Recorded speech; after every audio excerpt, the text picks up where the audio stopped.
Well, Anthony Ennis, thank you for doing this interview today for Star Sports here at your home in South Croydon. Of course, things have changed a lot for you recently with the move from ATR in Milton Keynes to Isleworth for Sky Racing. How's it all going? Yeah, it's been an exciting changeover period, Julie. Obviously, at the races, I worked there for a number of years. Started off in the London headquarters when it was based there under the umbrella of SIS. We worked in Corsham Street. Studios were there. Obviously, at the races, went on for a good few years. I think did lots of good work. I thought some of the racing coverage was good, and hopefully it brought an element of fun as well. I think to watching horse racing, I think at the races did that. But obviously covered the action brilliantly, I think. But then obviously it was time for a change, and ended broadcasting on the 31st of December 2018, and then the 1st of January was the first big day, Sky Sports Racing. It was the exciting launch, and I was just glad to be invited to be a part of it. I did a few like trial rehearsal days there in December, and the new facilities were just thought, wow, straight away the studio is magnificent. And the cameras they're using are fantastic. The high definition cameras, not just in the studio, but obviously the race coverage as well, I think is brilliant. And also they've got cameras now. If you watch the race coverage, it's very different. There's cameras. I was commentating at Doncaster. I noticed that there's like a mobile camera they're using to film the coverage of the race, almost like the terrestrial coverage used to be and still is. Whereas the old at the races obviously have the static sort of cameras in the stand. And also, if you watch the Bangor launch as well, on March the 23rd, we had a mobile camera there covering the races, which really gave you an idea of how quick the horses were going down the side of the track before the home turn. I thought some of the race coverage, I think, is really good now. And obviously the super slow-mo as well, a lot of people talk to me about that. Basically, every course now that Sky covers, they've got a camera right across the line for the super slow-mo. And as soon as the race finishes, they follow the horses for a bit, and then we go to the super slow-mo so you can see exactly who's won the race, and it's obviously very helpful in close finishes and things. So the production's really improved.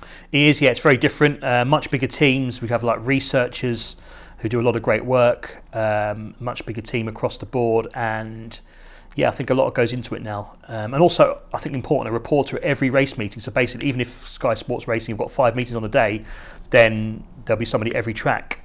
If a story breaks, you know, a jockey might ride a certain winner, a jockey might announce a retirement, whatever is happening that day, then there'll be somebody there to get some reaction from that person. And it's good to have a reporter, I think, at every track, every day that Sky have now.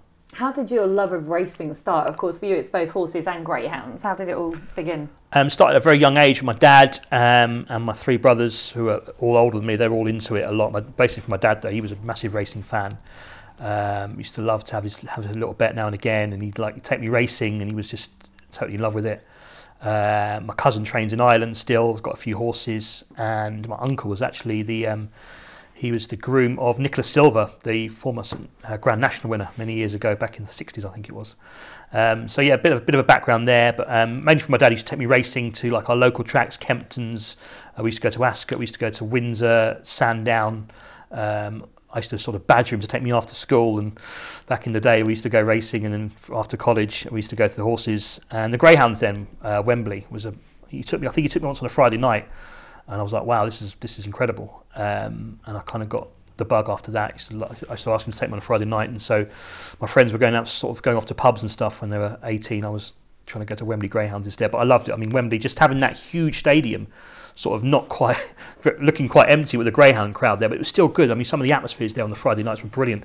They used to have the St Ledger there, Julie, back in the day. It was magnificent. They used to have the Blue Ribbon there, Trafalgar Cup. So many big races were staged at Wembley. It was such a massive track, and some of the quality of greyhounds you'd see running around there, obviously St Ledger was massive, and the crowds they used to get on Friday nights were brilliant. Great rapport between the bookmakers and the punters as well. It was like proper days of greyhound racing, and sadly, I don't think those days are ever going to come back, but it's great to reminisce sometimes. It was a great grounding for me, but sadly, obviously, Wembley closed down in terms of being a greyhound venue, and then we kind of used to go to Walthamstow for a bit, which was a bit further out for us, but because we lived in Harrow, but Walthamstow was magnificent as well, and that sort of became my sort of second track after Wembley closed.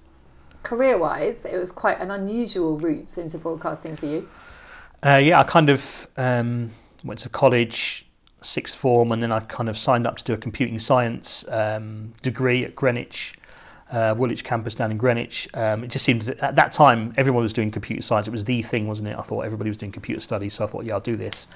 Did it for a couple of months, just didn't really like it, wasn't really going anywhere. And I got a job at the post office for my brother. He got me a job there, just kind of do very. I think I used to open envelopes. I think from post office sub branches around the country and sort out their post, which wasn't very exciting.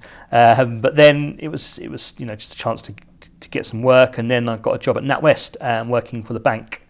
Started off at Cavendish Square branch, which was really nice in Oxford Circus around there, and then went to work at the Record Centre in King's Cross for a few years. But again, it wasn't really something I wanted to do long term. It was good fun, good social life, met some good people, but wasn't really what I wanted to do. My love of racing was always kind of there. I thought I need to get back into something to do with either horse racing, greyhound racing, or some kind of broadcasting or something like that. And then I got a route eventually through SIS to do that, luckily. Prior to that, you were a betting shop manager. You worked for Ladbrokes. Yeah, I did. I left NatWest, I think, in '97 and got a job in Ladbrokes. Started off as just in the shops. In some of the tougher shops, must be said, some of the Wembley areas, which at the time weren't great to work in, I must say. It was actually the shop near the stadium. I remember when a big football match was on there. I remember the FA Cup final. I think it was Chelsea-Middlesbrough. Was my first Saturday there. And just how busy the betting shop was that day, because you had all the football fans coming in to place their bets and stuff, and it was just manic. But it was a good grounding. Learned a lot about the betting industry, about racing. A lot of good people worked there as well. Ladbrokes when I was there, and eventually I got a chance to be a training manager, and then I got to manage my own shop in Kingsbury. Then I moved to the Harrow shop to be deputy manager there, and that was really good. We had some good punters in there.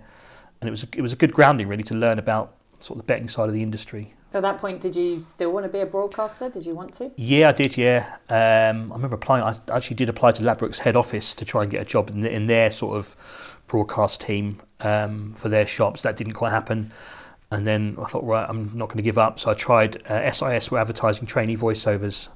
And then I tried there eventually and got in a job that way. But when I first went to SIS, I actually worked in the text room first of all, which was like kind of gathering the information from the people on course, sending the shows to the betting shops.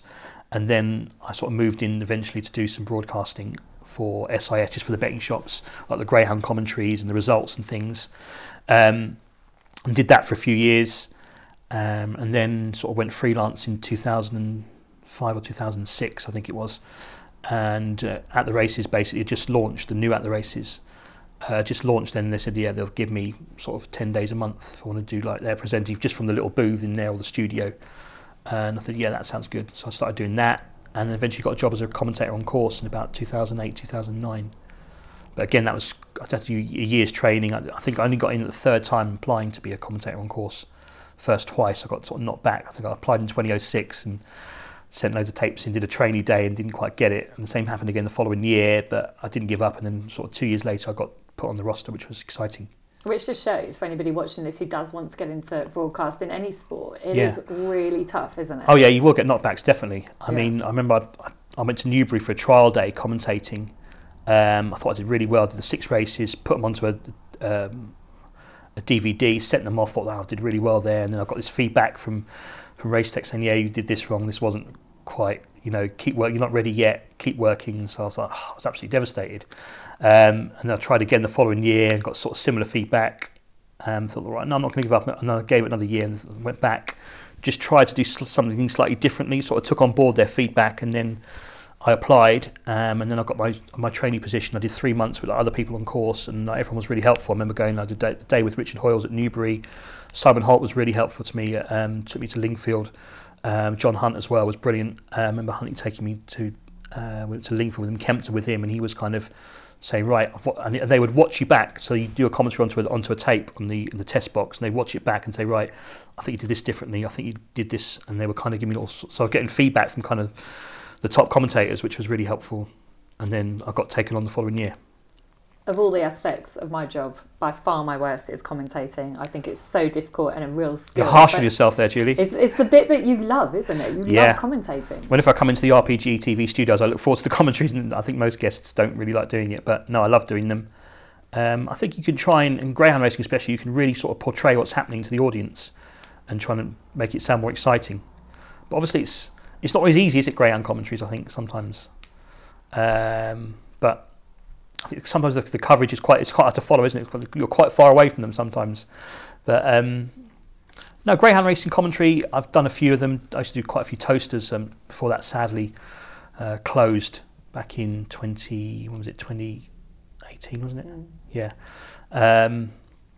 So obviously that was a bit of a loss. But no, I've always liked Greyhound commentating as well. Very different to horse commentary. I think when I first started doing Greyhound commentary at SIS, it was all about the trap numbers because it was just for the betting shops. It was more, we were just told it was fine to say 3 from 5 from 6. But I think gradually, the names are important, and if I do get a chance to commentate on Greyhounds now, I always try and use the names a bit more. And I know you love horse racing commentary, and I remember you telling me years ago, you know, the skill that you have in looking at a race and assigning the jockey colours to a particular horse and then not needing to look at the race again during the actual race whilst you're commentating. It's quite a skill, isn't it? Yeah, my memory is probably not quite as good as it was 10 years ago. As you get a bit older, kind of. But I used to be able to look at a card for about 5 minutes and just totally get those colours in my mind and not have to look at my card again, which was brilliant. Probably not as good as I used to be at that, but no, I still like doing it. I think it's important to try and get those colours. I mean, some commentators don't try and do that. Don't try and get them in your head. I think the best thing to do is look at the card, and what I do is I watch the runners going down to the start. I'm making notes of like anything like it might help you out, like if the horse got a white face or a noseband or something, it might help you out in a close finish. Because you never know when that little bit of information might just be what you need to decipher one from the other. Especially in close finishes, particularly tracks like Lingfield where I commentate quite a lot. Things can happen very quickly there. The last furlong, it can all change suddenly. You can have horses flying down the outside, etc. And you've got to know which one. Obviously got to get the